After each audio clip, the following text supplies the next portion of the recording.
Welcome back to clean news Rajasthan. चलिए देखते हैं राजस्थान की 15 फटाफट बड़ी खबरों को। चुनाव से पहले अशोक गहलोत का पीएम मोदी वाला दाव, लाभार्थियों से करेंगे संवाद। राजस्थान के मुख्यमंत्री अशोक गहलोत पीएम मोदी की तर्ज पर आज 30 मार्च को लाभार्थी उत्सव का संबोधन करेंगे। राजस्थान स्थापना दिवस के अवसर पर दोपहर 12 बजे राज्य कृषि प्रबंधन संस्थान दुर्गापुरा में समारोह होगा। माना जा रहा है कि मुख्यमंत्री लाभार्थी उत्सव में लाभार्थियों के संवाद करेंगे। आपको बता दें, पीएम मोदी विभिन्न योजनाओं के लाभार्थियों से संवाद करते रहे हैं।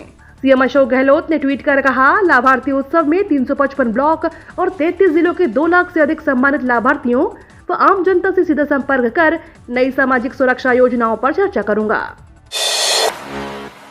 अब गहलोत के मंत्री प्रताप सिंह बोले, जयपुर के 2 टुकड़े नहीं होने देंगे। चुनावी साल में सीएम अशोक गहलोत जहां राजस्थान में 19 नए जिले बनाकर वाहवाही लूट रहे हैं, वहीं दूसरी तरफ उनकी ही कैबिनेट के एक मंत्री ने इस घोषणा से खुश नहीं है। जयपुर के टुकड़े कर 2 जिले बनाने की घोषणा कैबिनेट मंत्री प्रताप सिंह खाचरियावास को रास नहीं आई है।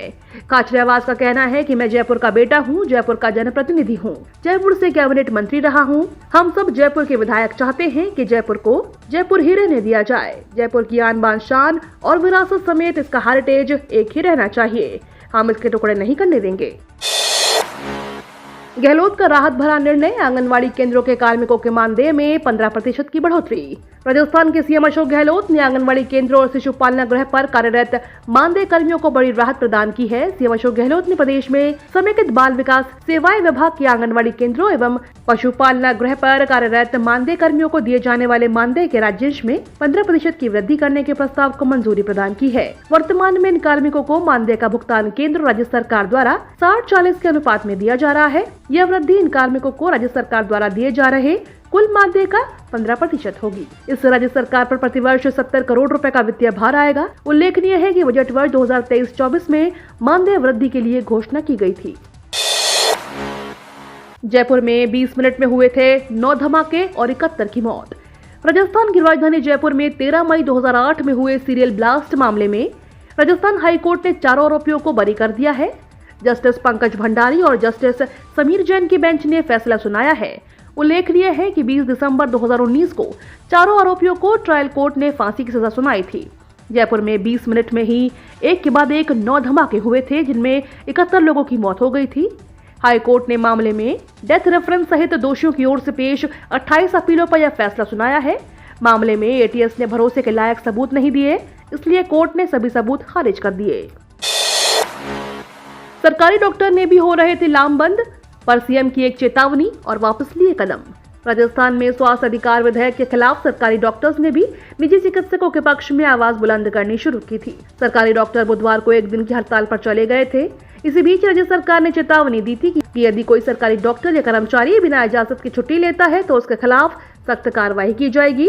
फरमान असर साफ दिखा और भरतपुर, अलवर और उदयपुर समेत कई स्थानों पर सरकारी डॉक्टर अस्पतालों में काम पर लौट गए। सरकारी डॉक्टरों ने ओपीडी में मरीजों का इलाज भी किया। राहत की बात यह है कि इमरजेंसी सेवाओं और आईसीयू को हड़ताल से अलग रखा गया था। केदारनाथ 4 धाम यात्रा हेली सेवा के लिए तीर्थ यात्रियों की जेब पर नहीं पड़ेगा भार। देश के कई राज्यों से 4 धाम यात्रा 2023 पर जाने वाले तीर्थ यात्रियों के लिए गुड न्यूज है। यूपी, राजस्थान, गुजरात आदि राज्यों से दर्शन को आ रहे तीर्थ यात्रियों की जेब पर अब अतिरिक्त महंगाई का बोझ नहीं पड़ेगा। जी हां, केदारनाथ धाम में दर्शन को जाने वाले तीर्थ यात्रियों को कुछ राहत जरूर मिलेगी। आपको बता दें, 4 धाम यात्रा पर रजिस्ट्रेशन अनिवार्य है और पंजीकरण के बिना किसी भी तीर्थ यात्री को दर्शन करने की अनुमति नहीं दी जाएगी। उत्तराखंड नागरिक उड्डयन विकास प्राधिकरण ने गुप्तकाशी हेलीपैड से केदारनाथ धाम तक का किराया तय कर दिया है। इस बार एक तरफ का किराया प्रति यात्री 3870 रुपए होगा। पिछले साल 2022 की तुलना में हेली सेवा के किराए में कमी की गई है। हेली सेवा की बुकिंग अप्रैल प्रथम सप्ताह में शुरू होने जा रही है। 1 अप्रैल से 2000 रुपए के ऊपर के ट्रांजैक्शन पर लगेगा चार्ज। यूपीआई को लेकर आई बड़ी खबर। 1 अप्रैल 2023 से यूपीआई पेमेंट पर चार्ज लगने की खबर से काफी लोग परेशान हैं। सबसे पहले ये जान लें कि यूपीआई पेमेंट पर 1 अप्रैल से आपको कोई एक्स्ट्रा चार्ज नहीं देना पड़ेगा।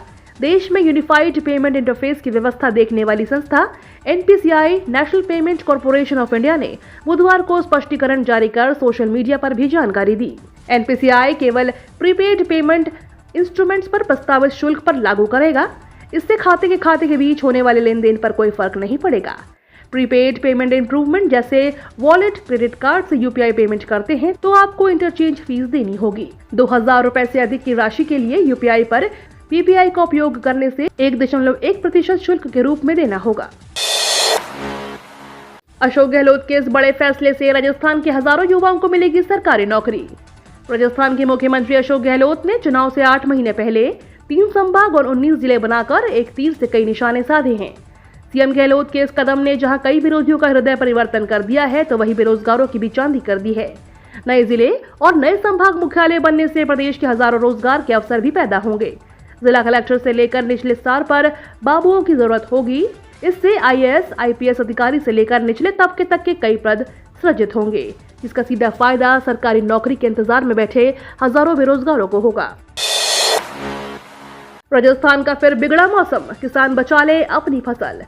राजस्थान में एक बार फिर से मौसम बिगड़ना शुरू हो गया है। इसके साथ ही एक बार फिर से प्रदेश के कई किसानों की परेशानी बढ़ सकती है, क्योंकि मौसम विभाग ने प्रदेश के कई इलाकों में तेज बारिश के साथ ओले गिरने की संभावना जताई है। वेस्टर्न डिस्टर्बेंस के सक्रिय होने की वजह से प्रदेश के कई जिलों में ओले गिर सकते हैं, जिससे फसलों को नुकसान हो सकता है। ऐसे में किसानों को सलाह दी जा रही है कि वो अपनी फसलें बचने के लिए उपाय कर लें। मौसम विभाग के अनुसार वेस्टर्न डिस्टर्बेंस का असर प्रदेश में 31 मार्च तक रहेगा। इसका सर्वाधिक असर गंगानगर, बीकानेर, जैसलमेर, हनुमानगढ़ और बाड़मेर जिलों में दिखाई देगा।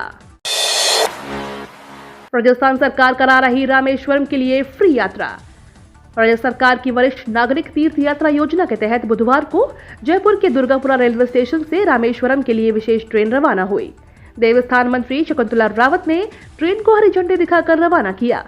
इस स्पेशल ट्रेन में राजस्थान के सभी जिलों के कुल 1100 वरिष्ठ यात्री तीर्थ यात्रा के लिए रवाना हुए।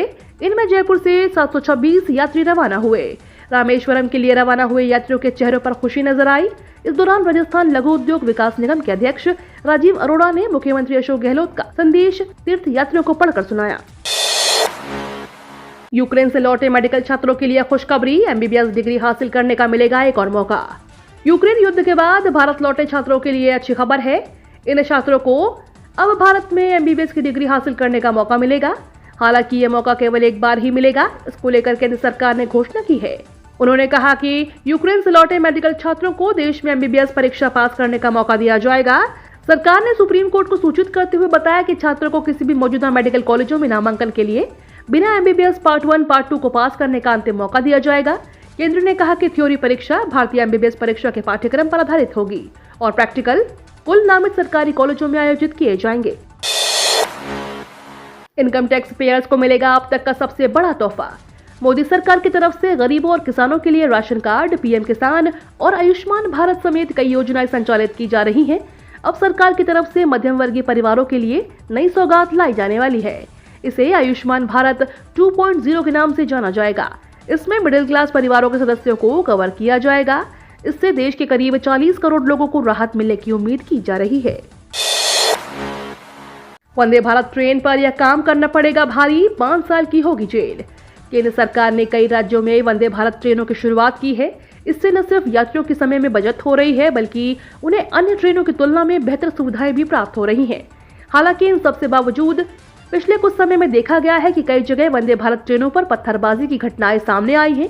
इसको लेकर रेलवे ने सख्त कदम उठाए हैं।